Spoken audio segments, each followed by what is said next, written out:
First and foremost, I want to give all of the praises and the glory to the Most High and His Son, Yahweh Bashim Shai Bashim Rakak Wadash, and double honors to the elder apostles of the great millstone that have taught me what I now know, and including the bishops on down, and Yahweh Bashim Shai Brakatham to the 144,000, and as well as even including the rest of the elect, whom is the 1/3, and it's your brother Laban. And I'm just gonna filter this video through the scriptures because basically this guy just proves one thing and one thing only, is that America is indeed the Babylon which Jeremiah spoke about, and as well as the Babylon which John the Revelator spoke about, which will be destroyed. And this is something that we have been saying for a while, which proves that we got to be the prophets. All right? Because you got people like this, they'll break things down the middle and analyze and just put it into perspective so that you can understand what's going on. And all we got to do back here as the seers of the Lord is basically put it together with what they're saying and relating it back to the scriptures. All right? And as well as you got brothers that, that are involved in what's going on economically, geopolitically, and all of that. But we do it in terms of speaking about all of this, and because again, it's all about the will of the Lord playing out where it concerns prophecy. All right? And this video here just backs up America being that Babylon. So without further ado, we're going to play some of this video. I ain't going to play all of it because it's almost 40 minutes long. I'm going to just touch on key points, and I'm going to finish this lesson with the scriptures as usual. The United States is waging economic war all around the world. And according which they have been for many years. To a new report, the U.S. government has imposed sanctions on 1/3 of all of the countries on Earth. And over 60% of poor countries have been sanctioned by the United States. Over 60%. What this shows is that Uncle Sam not only sees himself as the so-called policeman of the world, but really the banker of the world, or the emperor of the world.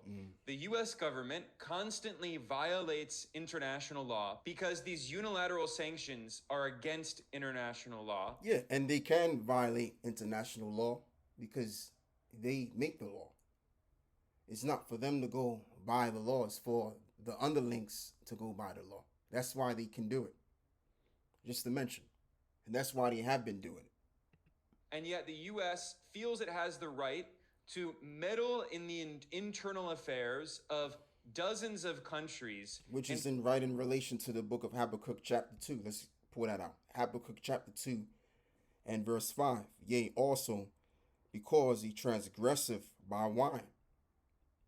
He is a proud man, and wine represents philosophy. Rather than teaching the world in the ways of righteousness, he comes with his own wisdom and understanding, which is no wisdom. He is a proud man, neither keepeth at home, who enlargeth his desire is hell, and is as deaf and cannot be satisfied. Absolutely. That's the fact of the matter of America. Primarily these Edomites, in conjunction, their dream is to take over the whole world while the rest of us suffer.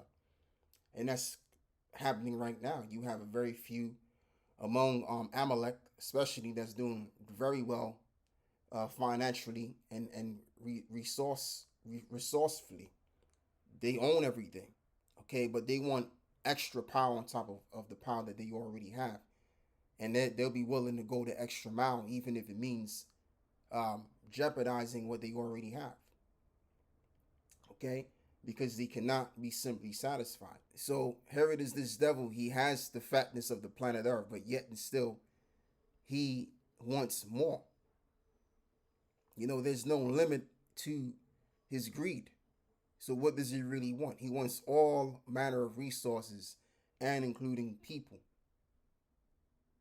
That's why they want to eventually one day get people tied to the technology of things that they have, in preparation, because they want to get to that level where they want to be gods. If they can be gods, then they'll be satisfied then. Okay?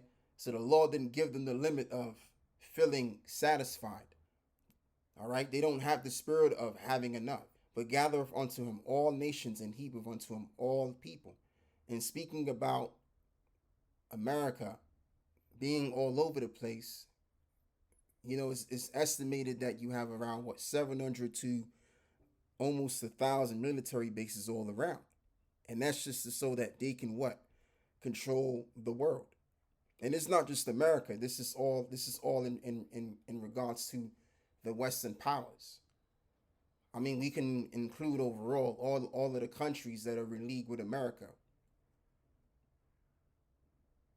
and simplify things and just saying NATO in conjunction. They all would like to have the world for all of themselves, right along with the central bankers. All right? But see, these nations, they're not going with the flow anymore. They used to go with the flow of things and, having to accept their position in Esau's world. But now these nations, they're looking at Esau a certain way now, because these other nations, due to how they're violating them economically and geopolitically, people are being affected.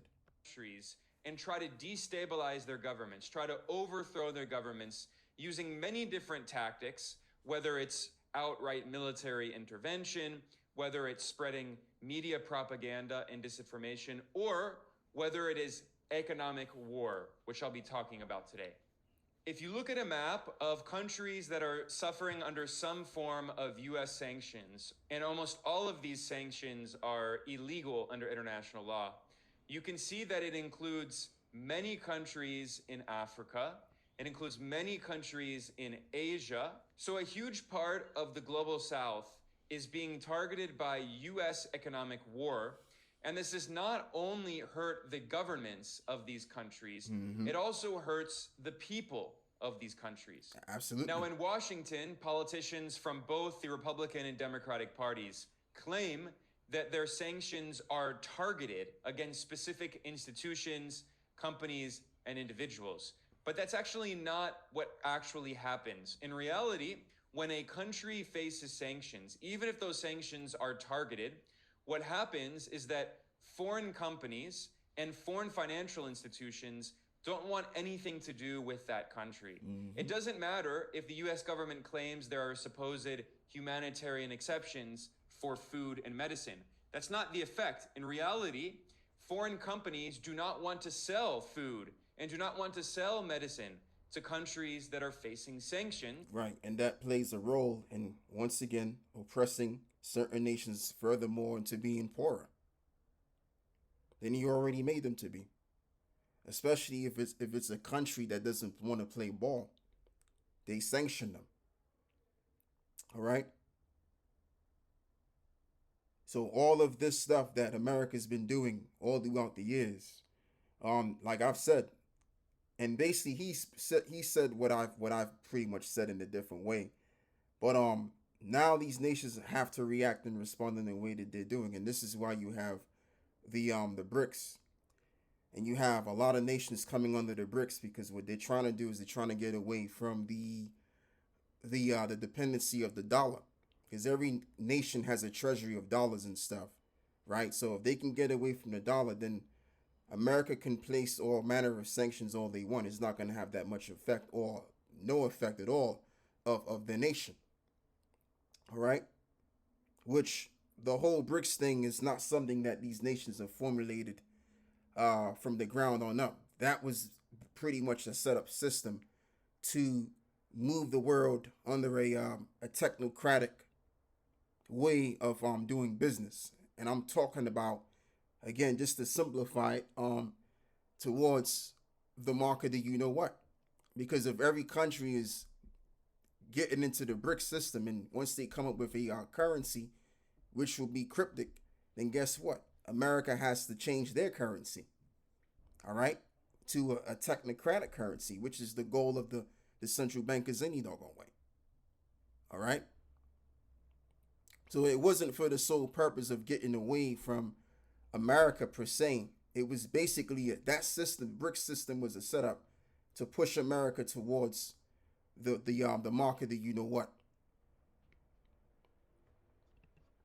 Which means that average people suffer in these countries. They suffer from economic problems and high rates of inflation. They suffer from a shortage of important imports, especially medicines, medical technologies, and food. So the reality is that US sanctions have literally killed millions of people. And the scripture that I want to read is Jeremiah 50 verse 23. How is the hammer of the whole earth cut asunder and broken? How is Babylon become a desolation among the nations? I have laid a snare for thee, and thou art also taken, O Babylon, and thou was not aware. And thou art found and also caught, because thou hast striven against the Lord. And the reason why, as this reads, that they was not aware, right? Because of their pride deceived them, as it is written in the book of Obadiah. Let's get that. Verse 3, the pride of thine heart hath deceived thee, thou that dwellest in the clefts of the rocks, whose habitation is high, that saith in his heart, who shall bring me down to the ground? And that's the pride and the mentality that they have towards these other nations. And that's why they bully these other nations and becoming the hammer of the whole earth, the oppressor of the planet Earth. Now she has become broken. Okay? And we're experiencing that right now. America is broken economically. I mean, the whole of America, whether you want to talk about from a financial standpoint, from an economic standpoint, from a spiritual standpoint, is broken. America is on its last legs, actually on its knees. Okay? To the point where America will be laid flat on its ass. How has Babylon become a desolation among the nations? I have laid a snare for thee, as thou art also taken, O Babylon, and thou was not aware. Thou art found and also caught, because thou hast striven against the Lord. See? As it is written in the book of Isaiah 45, I think, where it mentions, woe unto him which striveth against his maker. And how has America striven against the Lord? Through their philosophy. The idea of putting a woman above a man, and the idea of having two of the same gender get married and have sexual dealings, and all manner of debauchery that goes on in America, that is allowed to go on, right? That's how they've striven against the Lord. So there's going to be a consequence to that, okay? And even dealing with these other nations the wrong way as well. Because see, when the kingdom of heaven is set up, we're going to oppress these nations. We're going to break these nations down too. However, when it's all said and done, once the building has already been established, when it's all said and done, we're going to deal orderly with these other nations. All right? But you see, America has been disorderly from start to finish. So from the sins of their youth up to this present moment, all in conjunction, they're going to pay for. All right? And just like I said, man, from the beginning of this video, this guy right here, Ben Norton, I think if I'm saying his name correctly, he's pretty much proven that the way that America's moving is that it's the Babylon that the Bible is speaking about, from Jeremiah to the book of Revelations. If I'm correct, I think Isaiah speaks about that as well, if I'm not mistaken. Let's play some more of this. Not exaggerating. Today I will be looking at the evidence showing how U.S. economic war is not an alternative to war. In some cases, it is even deadlier than a conventional military war and has led to millions of civilian deaths in Asia, Africa, and Latin America. Now, these are facts that independent journalists like me and my colleagues have been talking about for many years. But finally, the Washington Post published a report in July titled How 4 US Presidents Unleashed Economic Warfare Across the Globe. And this article reinforces many of the things that I've been talking about constantly here at Geopolitical Economy Report. According to the Washington Post, I'm reading, quote, the United States imposes 3 times as many sanctions as any other country or international body, targeting a third of all nations, end quote. And this article notes that, quote, by cutting their targets off from the Western financial system, sanctions can crush national industries. Yes, I gotta read this again, man. Oh boy. Jeremiah 50 and verse 23. How is the hammer of the whole earth cut asunder? Let's look up this word hammer real quick. Oh boy. Forge, hammer. Intensively from an unused root meaning to pound, hammer. So, as he just said, right, by cutting their targets off from Western financial systems, sanctions can crush national industries. Come on, man. You don't get no more than what is read over here than that. I couldn't help myself. I had to read that. So let me go back and play some more of this. End quote. This report includes a chart that looks at the number of sanctions imposed by countries around the world. The United States, as of April 2024, has more than 15,000 sanctions imposed on dozens of countries. That's crazy, man. The second place is Switzerland, and in third place is the European Union. And Switzerland only has around 5,000 sanctions, which is obviously a lot, but still, the European Union has 4,800. So the US has imposed more than 3 times as many sanctions as even the European Union. Now, in this list, the only institution that has the legal authority to impose sanctions, according to international law, is the United Nations, with the support of the UN Security Council. The UN only has 875 sanctions. And that proves that the United Nations, they're not in the power seat, man. The power seat lies within Esau. And who's really running and controlling the American system entirely? Is it really the average American politician and governors? No. They're so-called JOOishes, man. I mean, America is nothing more than an expansion of Israel. That's all it is. So the reason why they were able to do this is because they're in the power seat, man.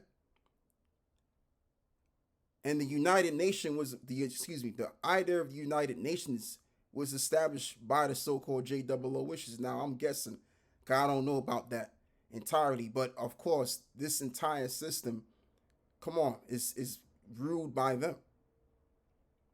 Okay, yeah, you have different branches of these devils, but the main head branch of these the ones that are ruling this world are all these Amalekites. All right, so what I'm going to do is I'm going to do a quick search and seeing who actually formulated the UN, the idea of United Nations.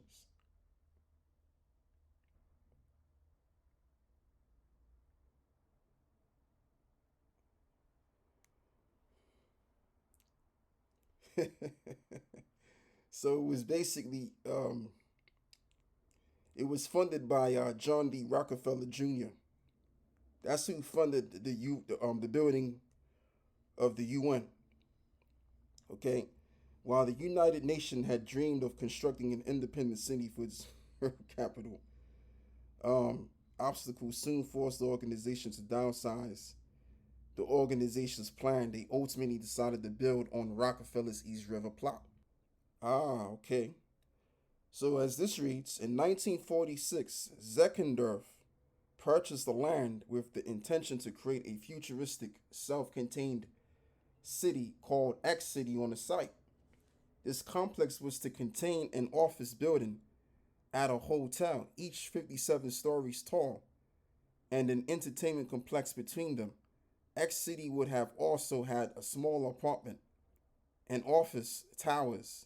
However, the US 8.5 million, which is today 86 million in 2023. It's probably a little bit more than that now because of inflation. For X City never materialized, and Nelson's Rockefeller purchased an option for Zeckendorf's waterfront land in Turtle Bay. The purchase was funded by Nelson's father, John D. Rockefeller Jr. The Rockefeller family owned the Tudor City apartments across the First Avenue from the Zeckendorf site.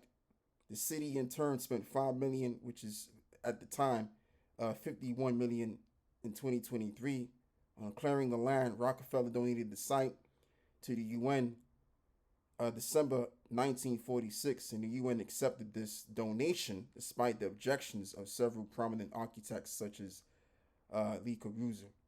So just to easily put it, the Rockefeller was behind the building of the UN, all right, which they already had ownership of the landmass of America anyway through the oil refinery business that they had already established at the time.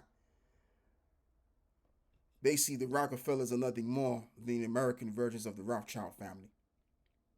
And this is the reason why America was able to get away with so much shit.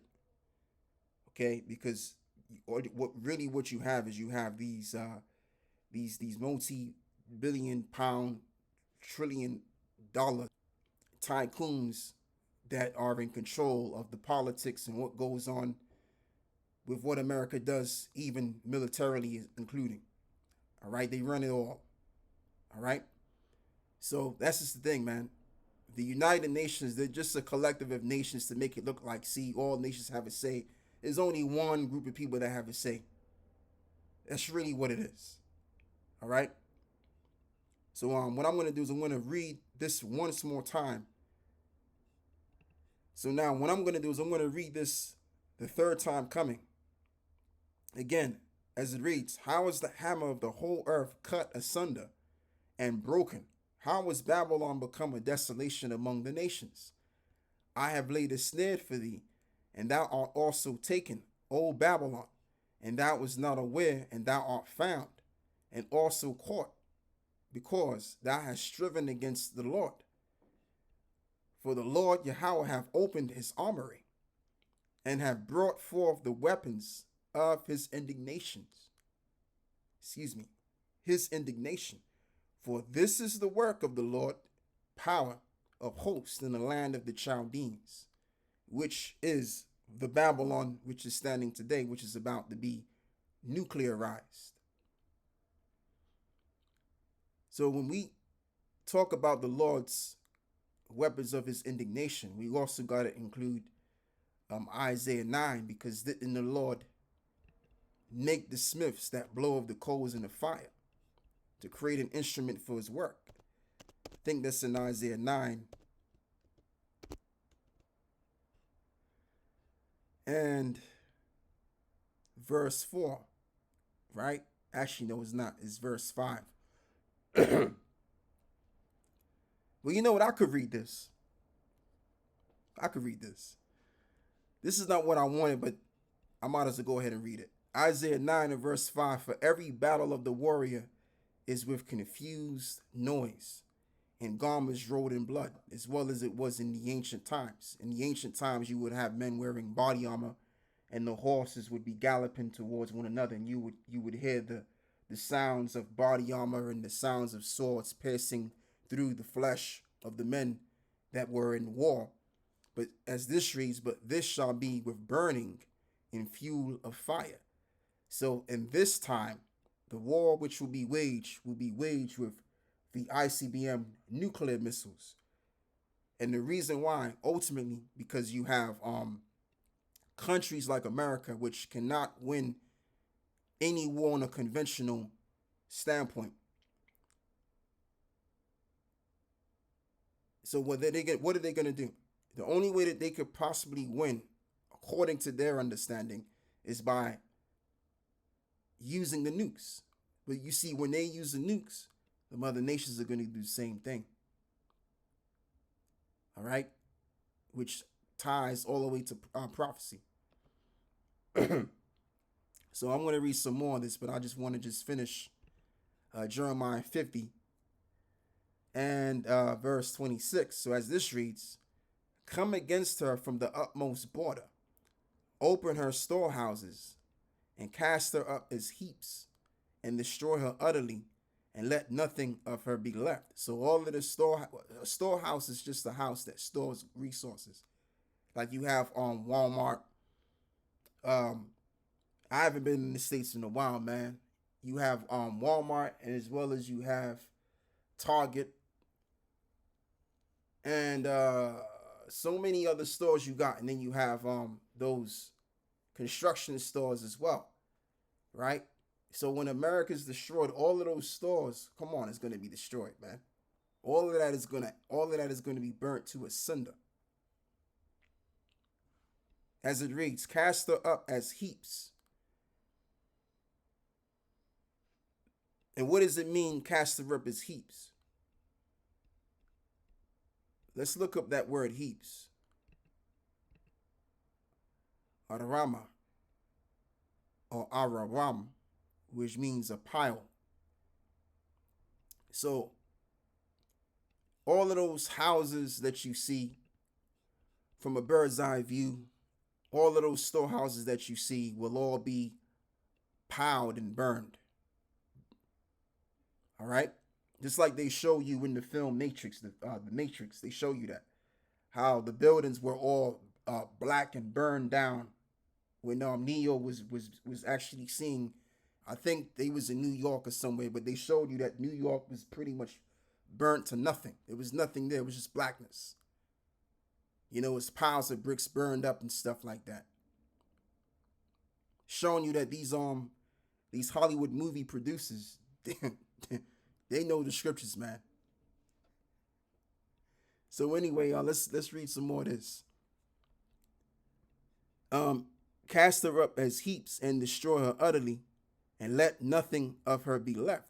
Yeah, there's not going to be absolutely anything left. As prophesied in the book of Isaiah 13, it tells you that nothing will be in America, not even Arabian Shah pitch a tent there, which is figuratively explaining that you're not going to have no dwelling place there, but rather it's going to be a place for owls and the rest of those creatures which belong in the desert is what's going to be there.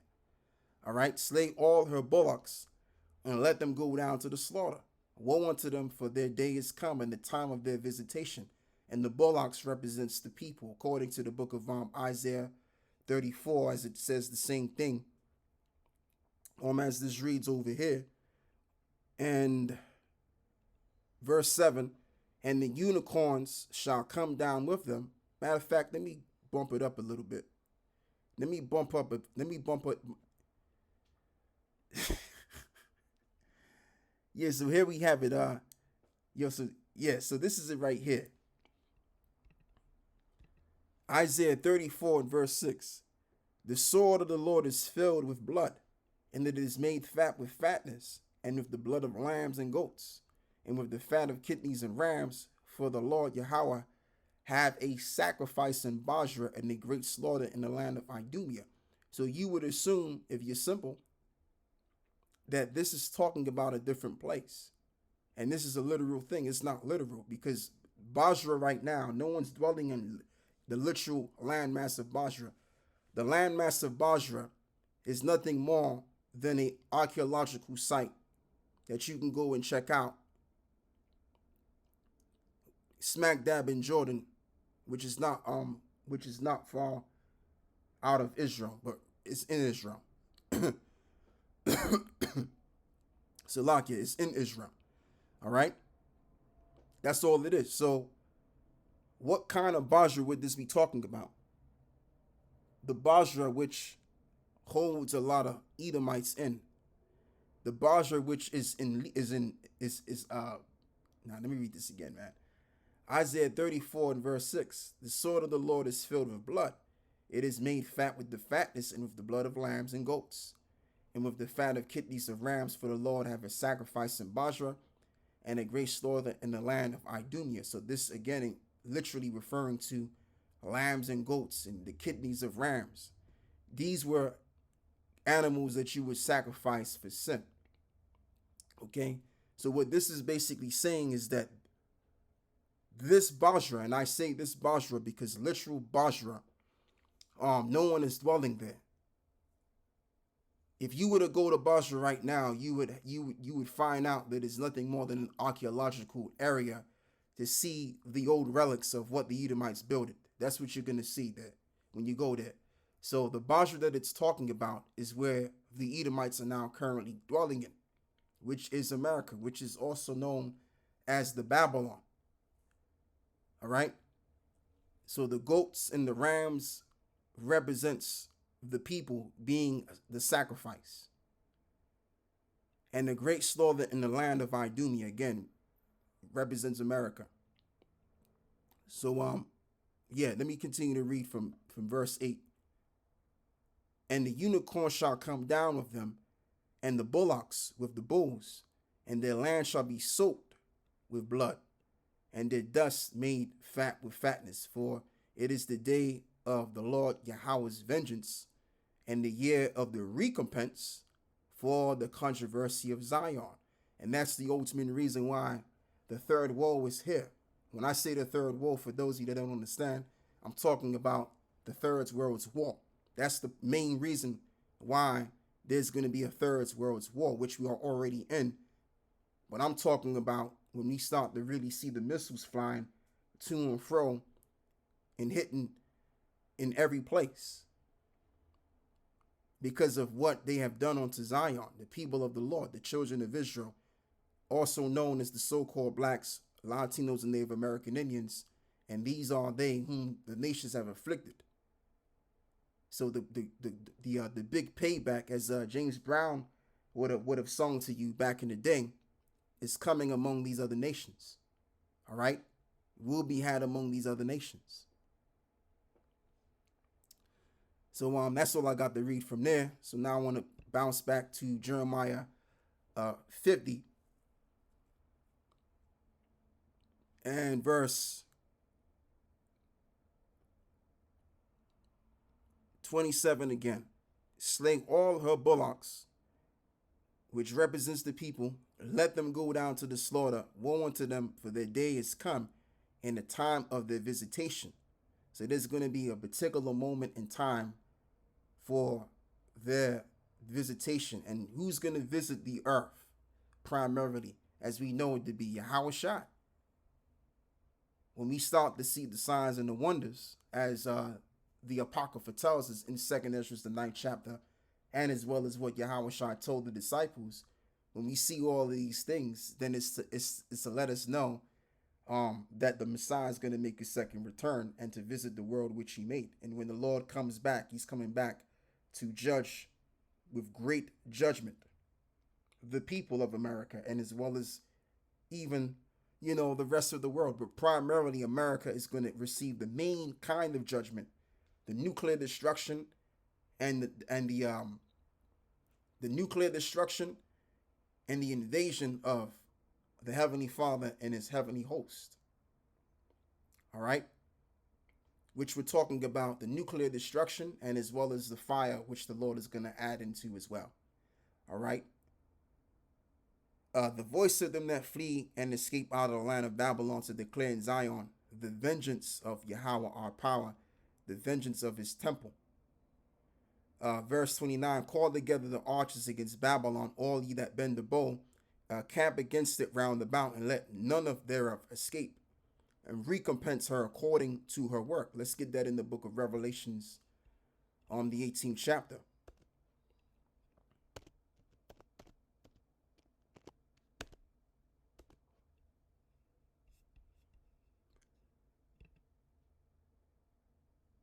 Reward her even as she rewarded you, and double unto her according to her works. And the cup which she hath filled to her double. So all of the wickedness that she has done, unto the children of Israel especially, she will be paid back for all of that in a big way. So let me go and read this again. Verse 29, call together the archers against Babylon, and all ye that bend the bow. What is the bow? The missile. Camp against it round about, and let none thereof escape, and recompense her according to her work, according to all that she hath done, do unto her, for she hath been proud against the Lord and against the Holy One of Israel. So the Lord is going to judge America with just judgment by measure. And it's going to be a great measure of judgment because of the great amount of sins. I want to read something else now, being that I've read that. I want to read, yeah, let me do this.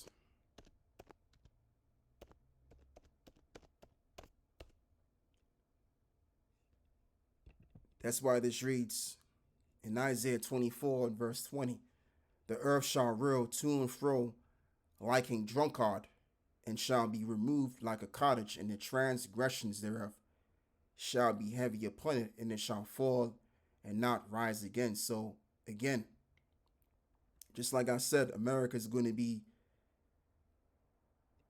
heavily destroyed because of the great amount of sins that it has wrought on the planet with their wine, which represents their philosophy. Okay, so much so that the earth is going to quake. So the Lord is going to demonstrate his anger like you ain't never seen before on one place, and that place is America. Now you're going to have other places around the world which will receive, their portion of judgment, so to speak, but America is going to receive the greatest kind of judgment. All right? Even so much so, it's going to even be heard on the east.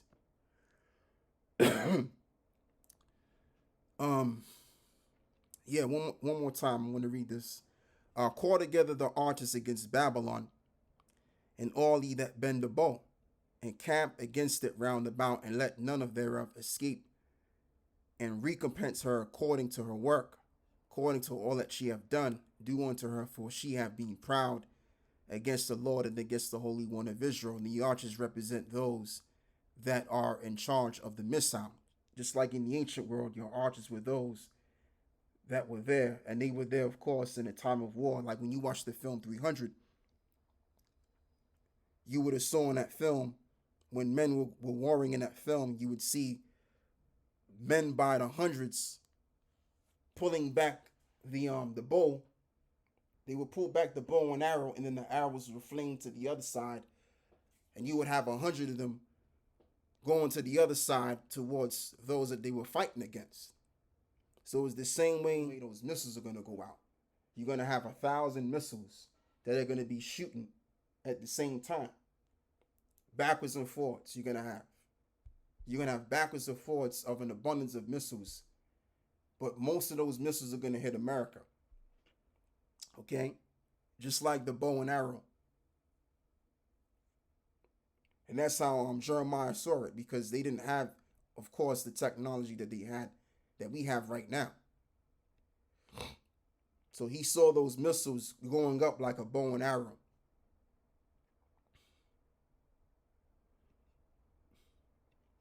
Right, so let's move forward.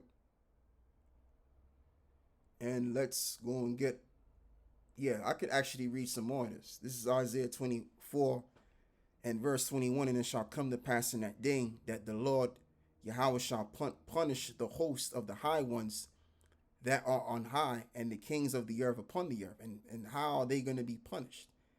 They're going to be punished. Of course, the Lord is going to make his second return, and they're going to be taken out of power, right? They're going to lose their society, because what they're trying to do is they're trying to cause a war to happen to get rid of billions of people so that they can re-up and establish the New World Order system. And they can come back in the power seat. But no, what's going to be had is that they're going to go into slavery under the saints. And that's going to be the punishment of the high ones and the kings of the earth. As it further reads, And they shall be gathered together as prisoners are gathered in the pit, and shall be shut up in the prison, and after many days shall they be visited. Absolutely. So we're going to take them from their underground bunkers. Let's get that in the book of Amos, because they will be hiding in those bunkers. Amos 9, and I think it's verse, what is it? Maybe 4. Let's begin by reading verse 1. Yeah. I saw the Lord standing upon the altar, and he said, smite the lintel of the door, that the posts may shake, and cut them in the head, all of them, and I will slay the last of them with the sword. And he that fleeth of them shall not flee away, and he that escapeth of them shall not be delivered. Absolutely. Verse 2, though they dig into hell. What is the hell? The underground, or also known as the grave. Then shall mine hand take them. Though they climb up to heaven, thence will I bring them down. And that's why you have Elon Musk.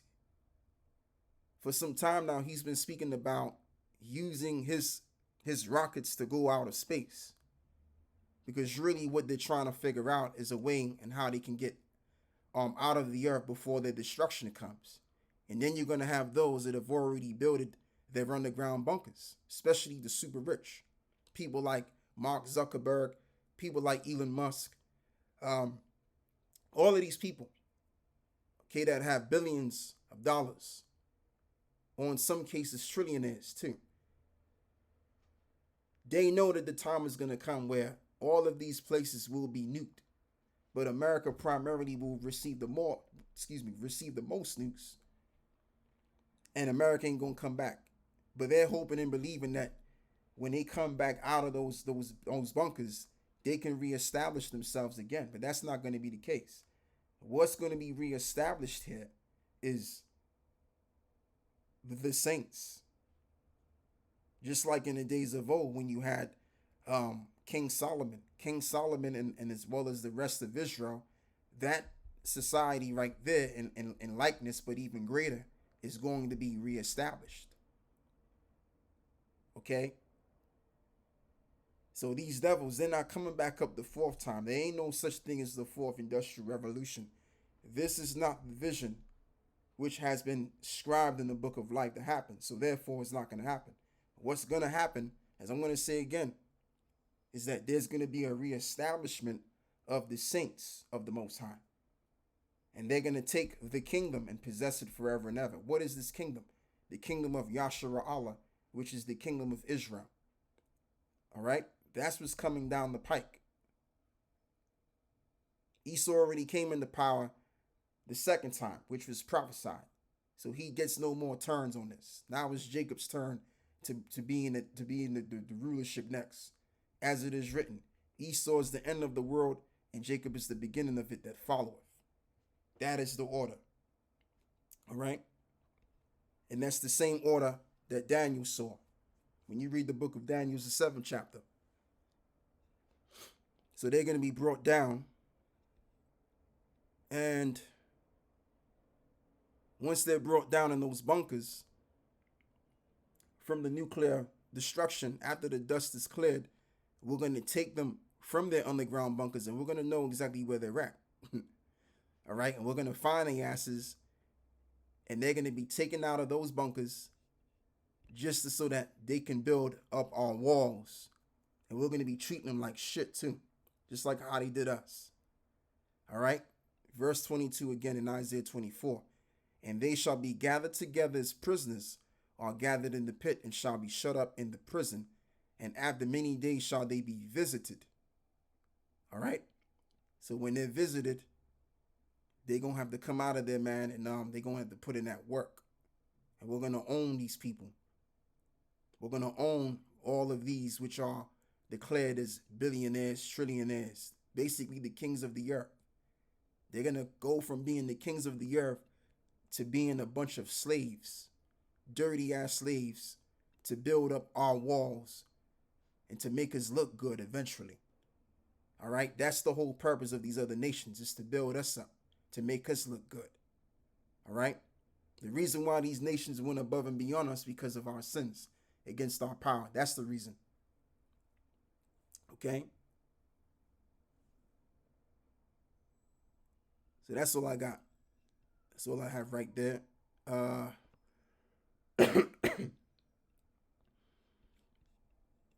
Yeah, I think I said what I had to say, man. But that's pretty much the end of America, man, and what it's going to lead to. So if they keep it up, eventually it's going to get to that point, man.